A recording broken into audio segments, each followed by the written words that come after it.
Jangan sampai kegocek lagi ya sama bingkai permainan media. Maksudnya apa tuh? Salah satu media, misalnya Tempo di tahun 2014, kita bisa lihat nih keberpihakannya terhadap Jokowi melalui cover yang mereka rilis. Sedangkan memberitakan lawan politiknya dengan judul menang di penjara khusus koruptor.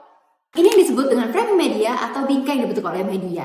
Tapi apakah frame media melanggar prinsip jurnalistik? Ya sebenarnya nggak juga. Sayangnya ketika ada frame yang dibangun untuk menggiring kita, nah itu yang jadi problemnya. Framing juga bisa dimainkan dengan sangat halus dan nggak selalu sama bentuknya. Gimana dong biar kamu nggak gocek lagi? Yuk kita bahas! Istilah framing ini berasal dari teori yang dikemukakan Maxwell Malcolms dan Donald Shaw dalam agenda setting teori.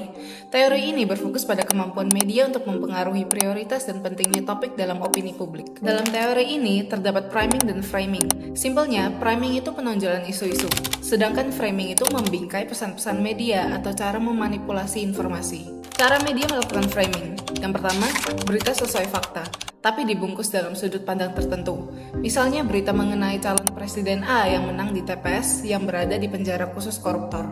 Contoh framing lain, misalnya bisa dilihat pada berita tentang demo buruh yang hanya ditulis mengenai sampah sisa demo. Isi tuntutannya sendiri kerap kali tak terliput. Lewat berita macam ini, media sedang melakukan framing bahwa tuntutan buruh ini ngada-ngada dan gak penting. Ketiga, penggunaan kata sifat bernada positif atau negatif. Media nggak mendeskripsikan sebuah peristiwa atau perilaku seseorang, tapi menilainya. Contohnya ucap si X dengan menyesal, ucapnya dengan tegas. Itu bisa membawa persepsi yang berbeda. Keempat, menyeleksi gambar atau foto. Misalnya dalam sebuah pilkada, kemunculan berita calon gubernur A selalu ketika ia sedang bekerja, memimpin rapat, atau menggendong anak kecil. Tapi untuk berita mengenai calon gubernur B, gambar yang dipilih adalah ketika ia salah bicara, joget-joget dalam pesta, atau selalu di dalam mobil mewah. Seperti contoh-contoh sebelumnya, berita ini tidak bohong, tapi sedang menyeleksi informasi untuk membentuk persepsi penonton. Jadi,